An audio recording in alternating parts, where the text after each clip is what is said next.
Picture a strip of parchment as long as a man is tall. Along its lower edge runs a fringe of narrow ribbons, dozens of them, hundreds.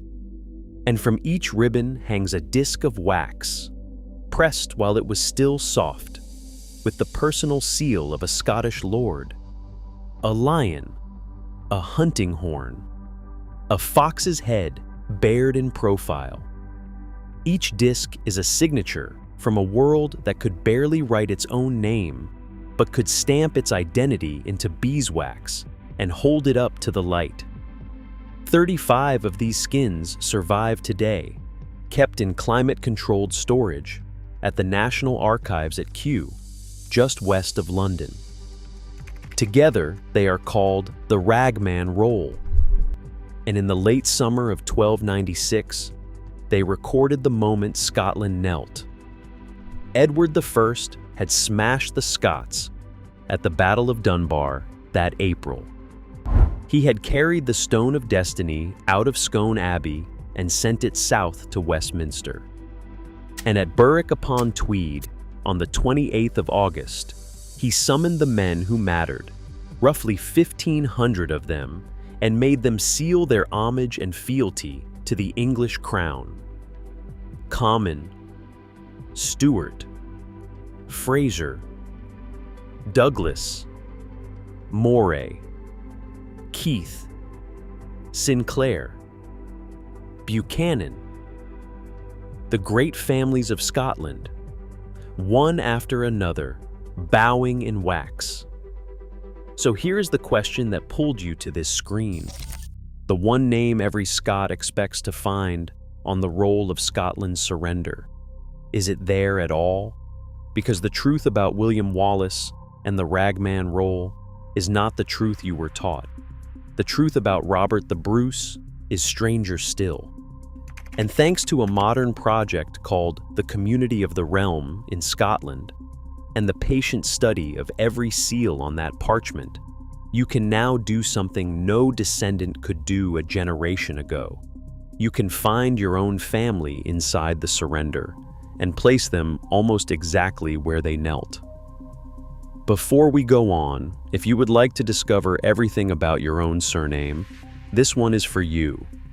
Scan the QR code on your screen right now with your phone, or just tap the link in the description below, and there you can get your own personalized 30-page Surname Heritage Report with the origin of your name, its history, and the DNA story behind it, delivered to your inbox. Now let us get back to the story. Let's walk the roll. Kinghorn, on the Fife coast. A wild night in March, 1286. King Alexander III rides for home along the cliff path in the dark, ahead of his escort, and his horse goes over the edge. They found the king on the rocks at first light, and Scotland's royal line ended with him. His heir, the little maid of Norway, died at sea before she ever reached her kingdom. 13 claimants stepped forward, and the guardians invited Edward I of England to arbitrate. Edward agreed on one condition: that every claimant first recognize him as overlord of Scotland. He chose John Balliol, crowned him, then treated him like a defaulting tenant. When Balliol finally resisted and signed a treaty with France, Edward came north with an army. Dunbar was barely a battle. The Scottish host broke almost on contact, and the cream of the nobility were captured or scattered. Berwick, the richest burgh in Scotland, had already been sacked with a brutality that shocked even that century. Balliol was stripped of his royal arms in a public humiliation that earned him the nickname Tomb Tabard, the empty coat. Edward would earn his own name from all this, later carved on his tomb, Malleus Scotorum, the hammer of the Scots. And then he did something colder than any massacre. He made it legal. He required the surviving landholders of Scotland to come forward in person or by proxy, and seal written instruments acknowledging him as their lord. Not a treaty between nations. 1,500 individual acts of submission, each one binding a single family. The name comes from the ribbons. In medieval Latin, these dangling seal tags were sometimes called ragmen, and a document heavy with them became a Ragman Roll. Say those two words quickly, over and over, the way a bored clerk reading names aloud for hours might have said them. Ragman Roll, rigmarole. The word we still use for a long, tedious, pointless procedure comes straight from this parchment. That is not a legend. That is in the dictionary. Now, one correction that separates a real historian from a clickbait channel. People love to call the Ragman Roll a roll of shame, a list of traitors who sold out their country. That framing is almost entirely wrong. In 1296, many of these men held land on both sides of the border, and homage to the King of England for that English land was simply the cost of holding it. Sealing fealty was not cowardice. It was the feudal furniture of their world, and the proof is in the timeline. Within a single year, many of the men who sealed at Berwick were in open, armed rebellion against the very king they had just honored. They did not bow because they were broken. They bowed because it was Tuesday, and then they picked up their swords. Keep that in mind for every name that follows. So let's start at the top, with the family that outranked every other house in Scotland. Comyn. If you have never heard the Comyns rank above the Bruces, that is because history is written by the winners, and the Comyns lost everything. In 1296, they were the dominant family in the kingdom, holding more than 30 knights' fees and controlling great swaths of the north through Badenoch and the earldom of Buchan. The name is Norman, from the town of Comyns near Lille, and the Comyns had ridden that Norman tide into Scotland and simply taken over. But the man to remember is John Comyn of Badenoch, the Red Comyn. On the 10th of February, 1306, he met Robert the Bruce before the high altar of the Greyfriars Church in Dumfries. Words were exchanged, daggers were drawn. Bruce stabbed him, his men finished him, and the greatest bloodline in Scotland was extinguished on the stone floor of a friary. Scotland's hero king founded his dynasty by knifing a rival on consecrated ground, which is not the version that made it onto the shortbread tins. Remember the Comyns. We will come back to that church. But the Comyns were not the only house that mattered, and the next name would go on to wear a crown for 300 years. Stewart. In 1296, the head of the family was James Stewart, the 5th hereditary High Steward of Scotland. The surname is literally the job. Steward. His ancestors came from Brittany by way of the Fitzalans of Shropshire. Minor Breton nobility handed the office of managing the royal household, who took the office as their name. James the Steward sealed the roll, then spent a decade slipping in and out of rebellion, backing Wallace one year, negotiating with Edward the next. And it worked. Through the marriage of Walter the Steward to Robert the Bruce's own daughter Marjorie, the family inherited the throne as Robert II. From that clerk's ribbon at Berwick descends the entire royal house of Stewart, Mary, Queen of Scots, James VI, who united the crowns. All of it from a family whose surname was a household chore. Now, for the twist, this whole record is built on.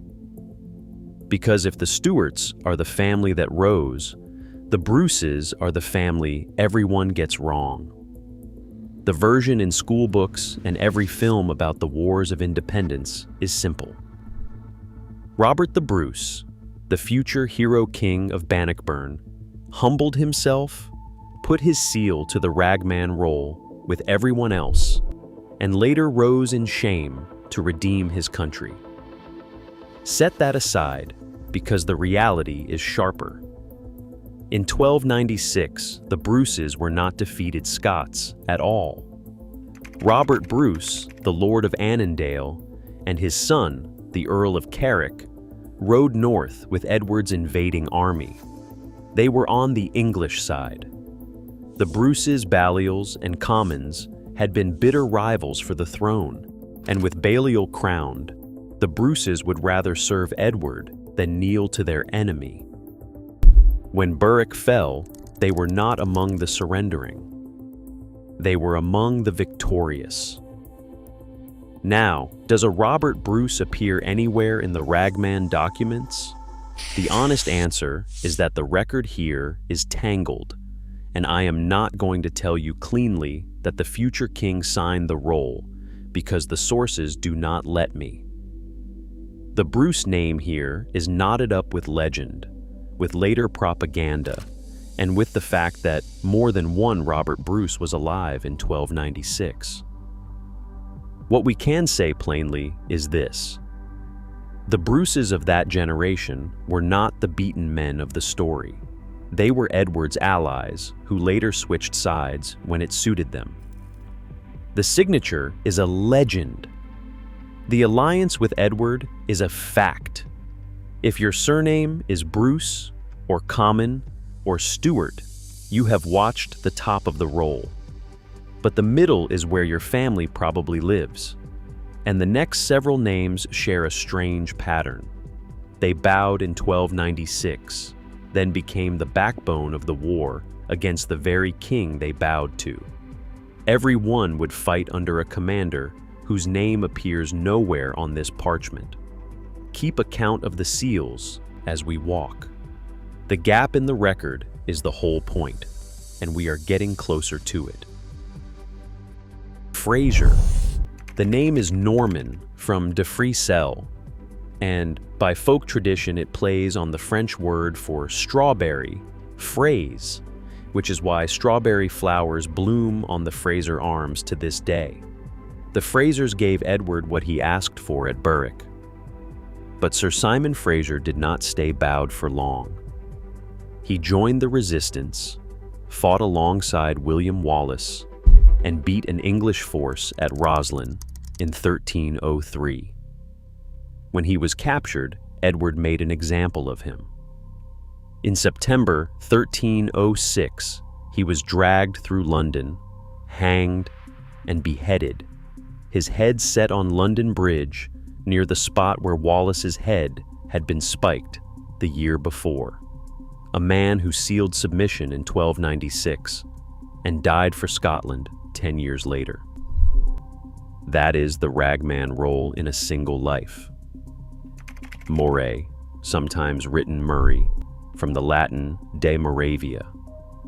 This family gave Scotland one of its greatest lost heroes. Andrew Moray went through the submission with his kinsmen, and within a year he had raised the entire north in revolt while Wallace raised the south. At Stirling Bridge, on the 11th of September, 1297, Wallace and Moray together destroyed an English army as it funneled across a narrow wooden bridge. The single greatest Scottish victory of the war. But Moray was badly wounded there and died within weeks. And Scotland has spent 700 years remembering the man who lived and half forgetting the man who bled out beside him. If you carry the name Murray or Moray, that is your ancestor's shadow on the roll. Graham. Their seal hangs on the roll, and within 2 years, the family had put itself at the very center of the resistance. Sir John de Graham became one of Wallace's most trusted lieutenants and died at the Battle of Falkirk in 1298, cut down in the disaster that ended Wallace's brief guardianship of Scotland. The Grahams would produce hard-fighting men for 4 more centuries, right down to the great Marquess of Montrose.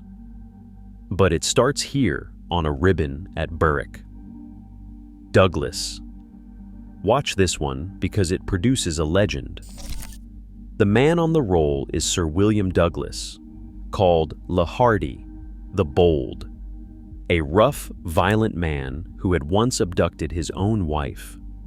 He sealed fealty, then joined Wallace's rising, was captured, and died a prisoner in the Tower of London around 1298. But his son is the reason the world remembers the name. That son was James Douglas, the Black Douglas, Robert the Bruce's most feared captain, the man English mothers were said to use to frighten their children. He carried Bruce's heart toward the Holy Land after the king died. And it all descends from a bad-tempered baron who put his seal to English homage and broke his word within the year. But this was never only about fighting men. Edward wanted the offices too. The men who carried Scotland's crown, guarded its king in battle, and ran its royal household were all summoned to Berwick, and their surrender bound the machinery of Scottish kingship itself to an English lord. Keith. The Keiths held one of the oldest hereditary offices in Scotland. They were the Mareschals, keepers of the royal regalia and protectors of the king in battle.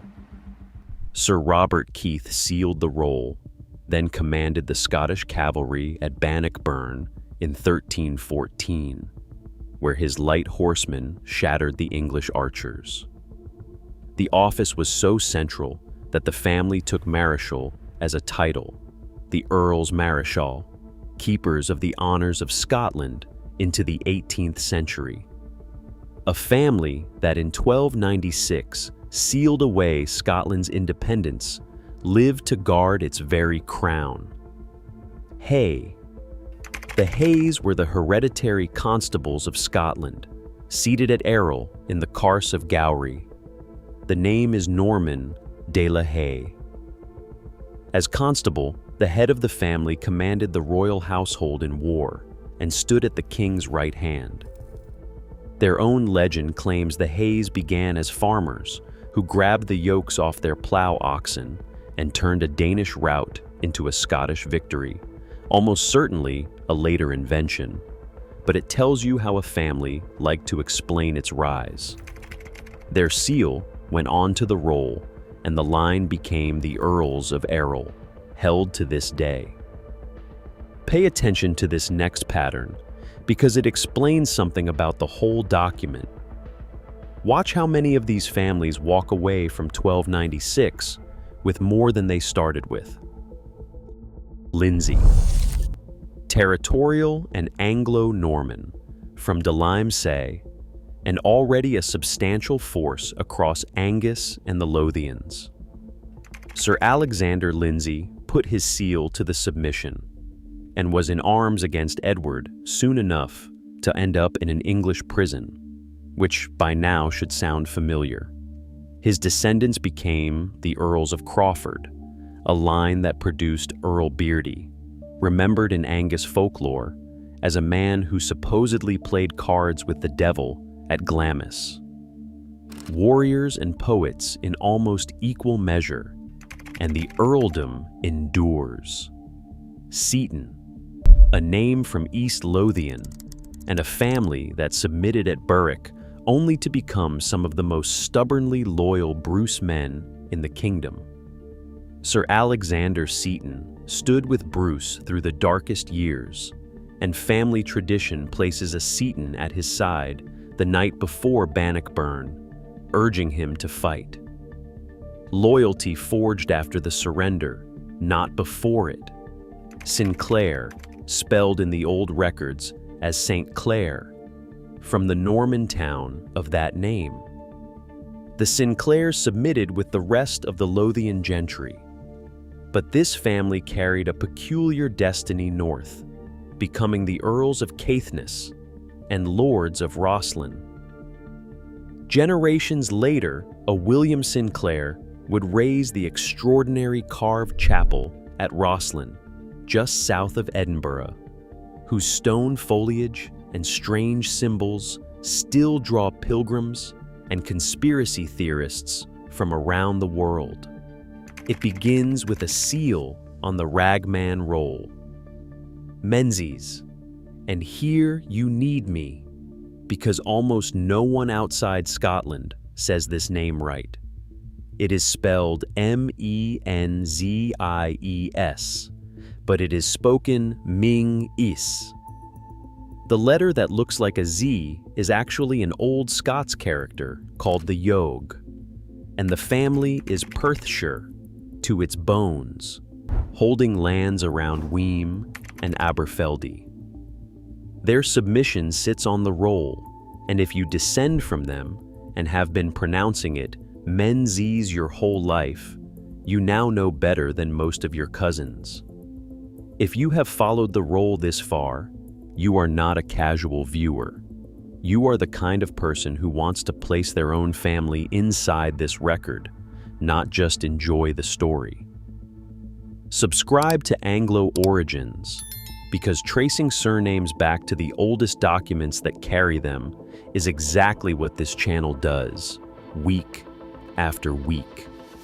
And stay to the end, because the single most important name attached to the Ragman Roll is one that never touched it, and I will show you the evidence. Ramsay of Dalhousie in Midlothian, an Anglo-Norman line from de Ramsay. The Ramsays sealed the roll, and within 2 generations, Sir Alexander Ramsay of Dalhousie became one of the boldest guerrilla captains of the later wars, retaking Roxburgh Castle by scaling ladders in the dark.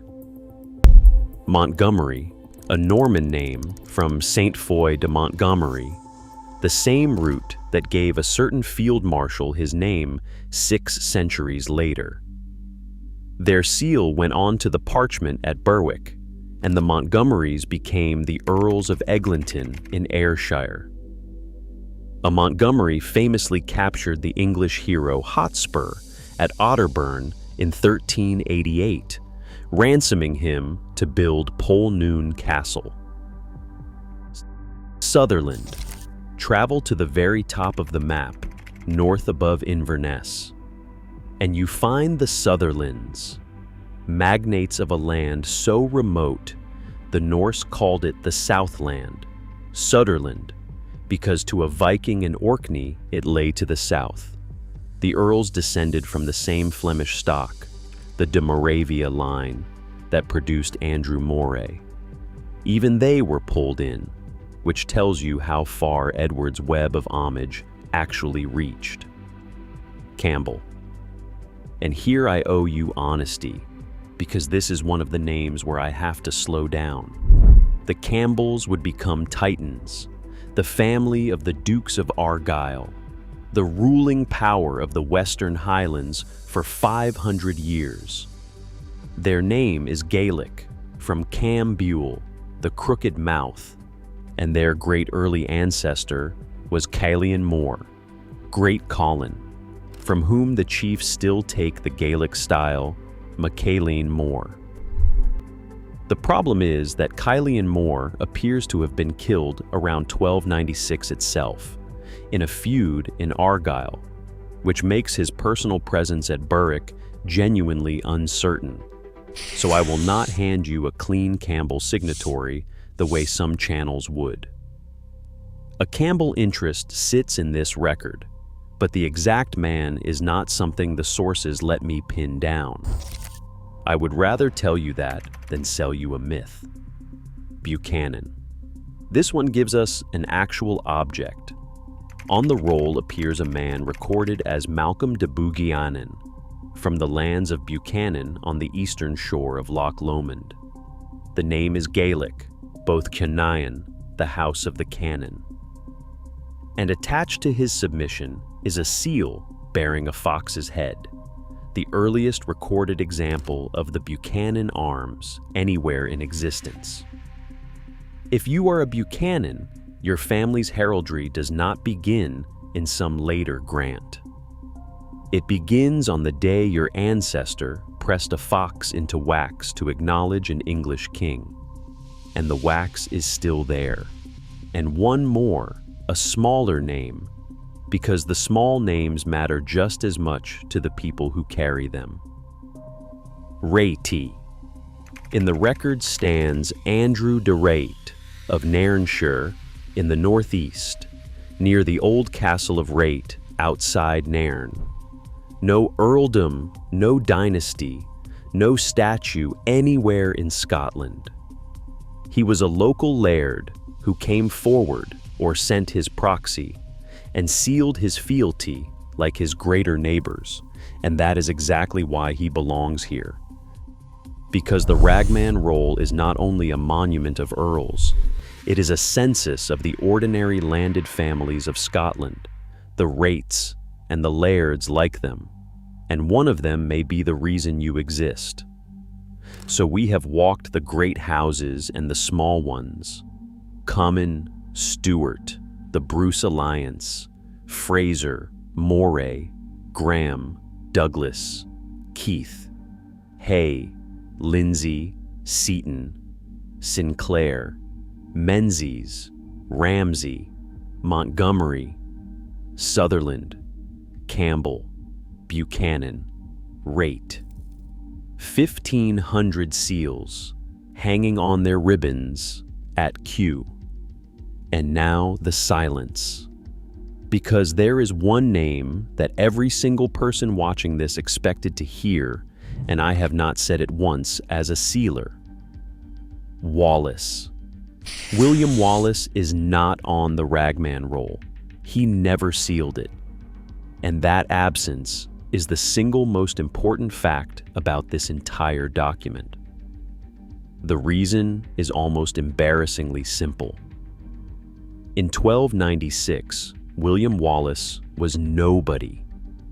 He was a younger son of a minor knight from Elderslie in the west, with no great estate, no barony, no seat in the community of the realm.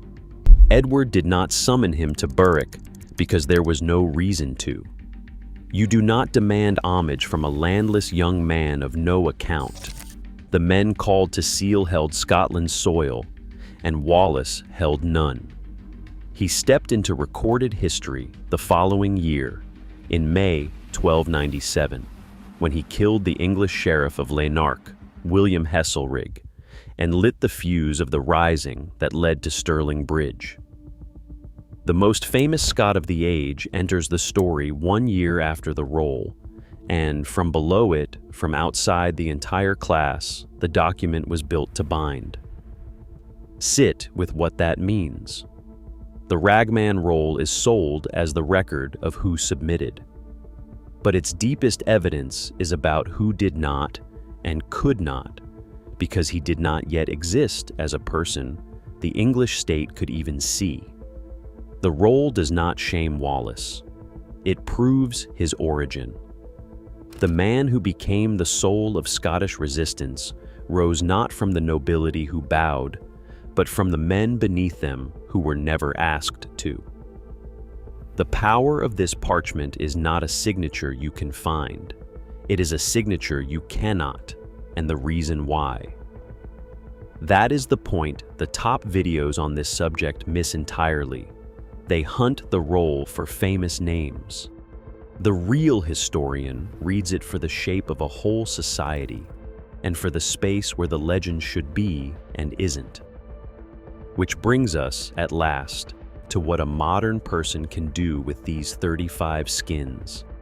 And this is where the last 30 years of scholarship change everything.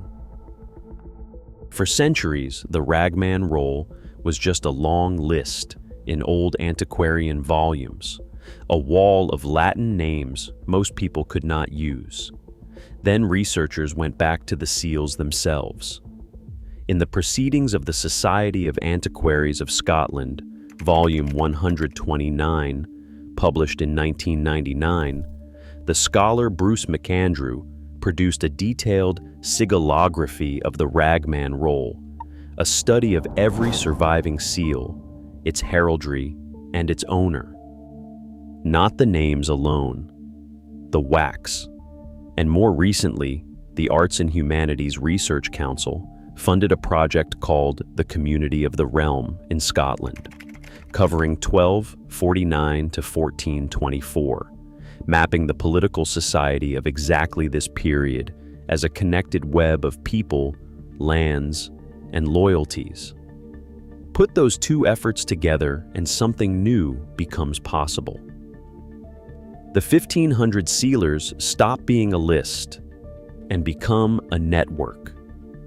You can see which families held land beside which, who witnessed whose charters, how a minor laird connected upward to an earl. For the first time, a descendant can locate an ancestor not as a name in a column, but as a node in the actual social map of Scotland's surrender. Picture how that works for a real family. Say your line runs back to a modest laird in Perthshire. On the old printed list, he is one Latin name among 1,500.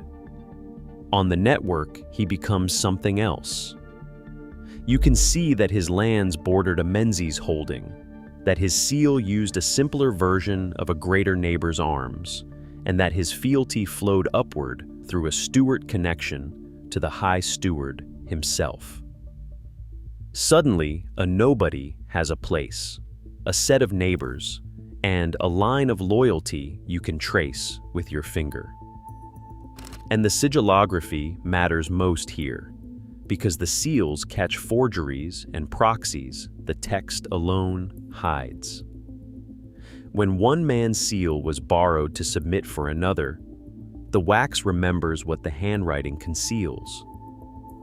A generation ago, this was impossible.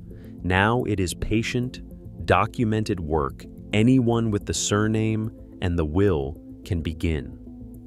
But before you go claiming a knight or an earl as your grandfather, the cold case detective's final warning, because this is where the excitement of ancestry meets the discipline of evidence.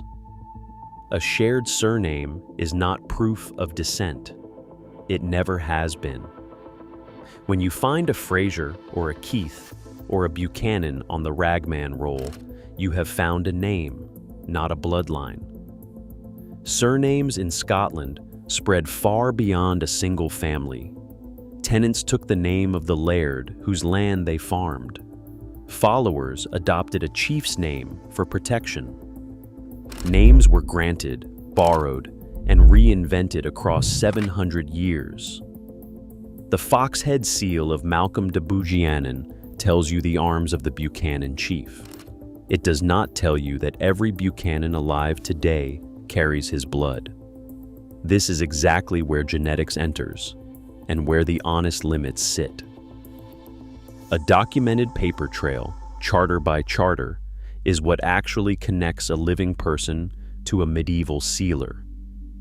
Where the paper runs out, Y-DNA can test the male line, because the Y chromosome passes father to son alongside the surname. That is why clan and surname DNA projects exist, matching living men who share both a name and a set of markers to see whether they truly share a paternal ancestor or whether one surname hides many unrelated lineages, which it very often does. And here the raw numbers work against the romantic story. Most Scottish and British Isles men land in one broad paternal haplogroup, R1b, and specifically its western branch, RM269. A huge share sit under a single downstream marker, RL21, sometimes written RM529, the dominant Y signature of Scotland, Ireland, and Atlantic Britain. Carrying RL21 does not tie you to any one clan. It is the background hum of the whole region. Telling a Fraser line from a Keith line takes far finer resolution than a haplogroup. The deep-clade and short tandem repeat testing surname projects run against a documented tree. The geneticist Brian Sykes once tested men of Clan Donald and reported that a large share shared a single Y-DNA signature pointing back to one founding ancestor with a haplogroup that hinted at Norse rather than Gaelic origin. That is the kind of thing DNA can reveal that a roll of names never could. But it takes the test and the paper trail together. The surname alone is the beginning of the question, never the answer. Which takes us back to KEW.